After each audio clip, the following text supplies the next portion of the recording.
Hey everyone, it's Nicole Vandervelde, and I'm here with Vandervelde and Associates, Matt and Justin. How are you guys doing today? Good. How you doing? Good. Excellent. So we just want to give an update on what's happening in the real estate market. As most of you have heard, that there's talk about another provincial lockdown. And we've been asked, what does that mean for buyers and sellers in this market?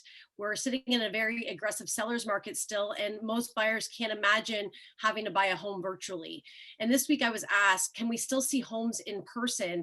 And in fact, we can still see homes in person, but we're actually being extra precautious right now. And for the selling process, we can do virtual opinions. If you feel comfortable having us in your home, we're always wearing our masks, using our hand sanitizer, being extra cautious not to overly touch personal items. And we've been selling real estate like this for almost a year now. So this is nothing new. We're going to keep moving forward. Like I said, inventory is still extremely low. Demand is up more than we could have realized. So I expect everyone to continue with the safety precautions in place and buy a home and sell a home safely. And although we can do these private showings still, I still think it is a good idea to make sure you're looking at pictures online. There's some virtual tours that you could check out, maybe even doing a drive-by, and making sure that you're a qualified buyer, which means like getting your pre-approval before going down there. And then also something to keep in mind is that you'll be allowed 2 buyers and 1 agent at your private showing. So just something to take note of. Yeah, so not exactly the time to be sort of casually looking, or if you sort of know it's not for you, but you want to get some ideas of what you're looking for. Maybe it's best to just stick with a virtual tour and only do showings for homes that you know are possible. You're possibly going to put an offer in on, right?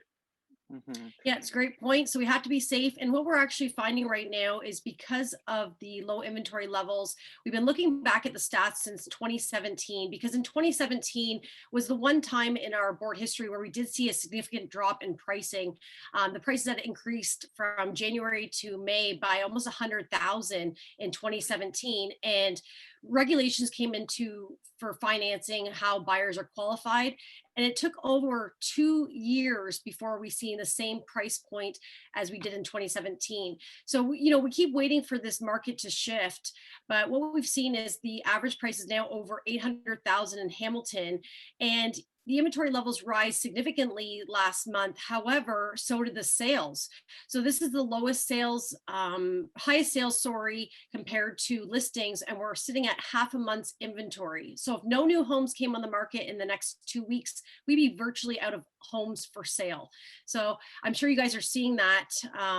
Quite interesting to have above average sale price, including all homes in the Hamilton area and all regions.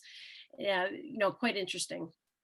Yeah, we thought I keep telling clients that we're going to see more listings coming into the spring. Things could slow down, and we were right. We did see a lot more listings, but we also saw a huge number of sales. So maybe the demand, there's a lot more demand than we initially thought. But still seeing a lot of list prices still pretty low. Many listing agents know that there's going to be so much demand on properties. They're intentionally listing properties low. Like for Dundas, for example, we've got some people looking in Dundas. Some of the neighborhoods, like in Cootes Paradise, for example, there were 3 sales, all 120% selling price to list price. A few in Pleasant Valley, 101 was 142% of list price. So I'm going to post some graphics and just show some of those recent sales and just how high some of these properties are selling. So you got to be careful just looking at the list price. Give us a call. Let us know if you see a property you think is in your budget. Let's look at some of the comparables first before we go and see it. We can give you an opinion of what we think it might sell for.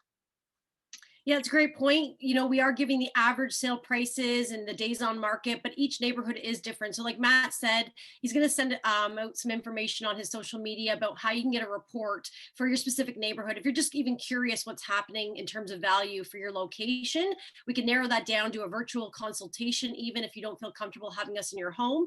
Or if you're thinking about selling and you are comfortable having us in person, we are still doing that in-person viewing. So I hope everyone stays safe. If you have any questions, always feel free to reach out to us direct. We love to help. Have a great day.